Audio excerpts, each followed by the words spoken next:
So there are a variety of artboards in this document, but we're just going to practice doing one artboard at a time. So try not to be overwhelmed by what you see at the moment. I'm going to zoom in on this artboard, and on this board, I want you to start practicing drawing with anchor points. And if you want to, you can go to this link here and try playing the Bezier game. And after you had played this game and you feel a little more comfortable using the pen tool, then you could come back to this document. And if you look at the first shape, it's a geometric shape. So all you need to do is use straight lines to create the shape. So if you just follow the directions for shape number one, under view, you click to show the grid, and then you're going to choose snap to grid. And this will help us draw the shape. Let's zoom in a little more. I'm going to click on the pen tool over here. Make sure that the fill is none and the stroke is black. If you want to change the point size of your stroke, you come over here to the properties panel and you can make it thinner or thicker.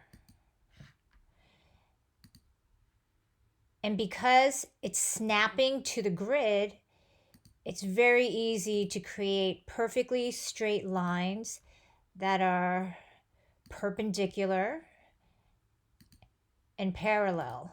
And I'm just clicking.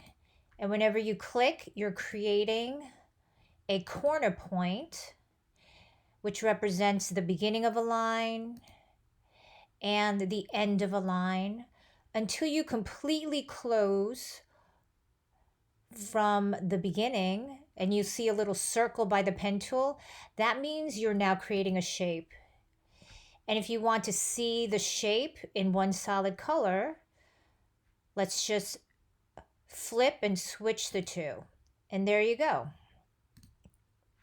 When you come to a more complicated shape like the speech bubble, and if you don't feel comfortable or confident doing it, then you may want to practice drawing with anchor points on the next page. But let's see if I could figure this out. So I click here, and you'll see this rubber band. It kind of shows you the next, what the line is going to look like if I were to click here.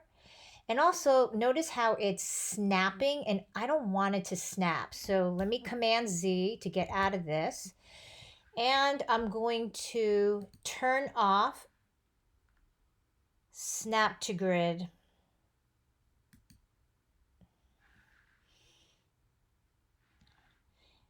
And also, I don't think I need to see the grid anymore, so I'm going to hide it. And then I'll just click. And if I click here, I'll have a straight line, but I don't want a straight line. So I'll start over, Command Z. I'll click and drag, and then you're going to drag out these control handles, and they control the curve of your line. So as you can see, this control handle controls the curve of this line. This control handle will control the curve of the next line. I'm going to click here and drag. And let's say I change the angle of this handle. First, let me close this panel there. If I click on the Option key on my keyboard, I could change the angle of the handle and also the size or the length of the handle. Whenever you see this corner, this symbol, that's how you know that you could change the handle. And also you could change corner points to smooth points. But you see, if I drag this up here, you see how this curve is attracted to that handle like a magnet. So I need to think about the direction of the curve.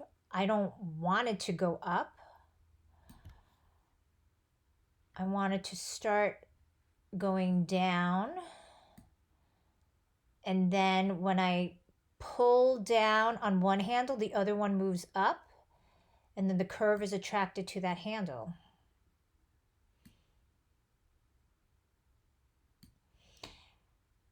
Now, if you look at this, the curve line is attracted to that handle. I want to get rid of this handle. So if you hover against the end point and you see that corner symbol again, click on it and it will disappear. And then I click on that corner, but I'm going to drag so it curves a little bit. And this doesn't look right, so I want to get rid of this handle. Click, and then I'll close it and curve it a little bit.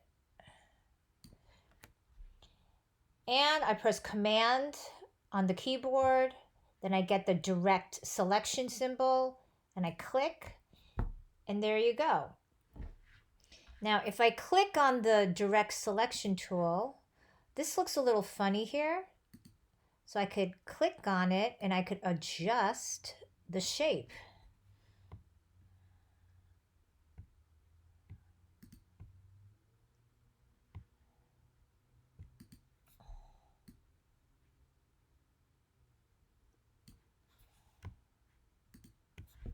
Okay, that looks better.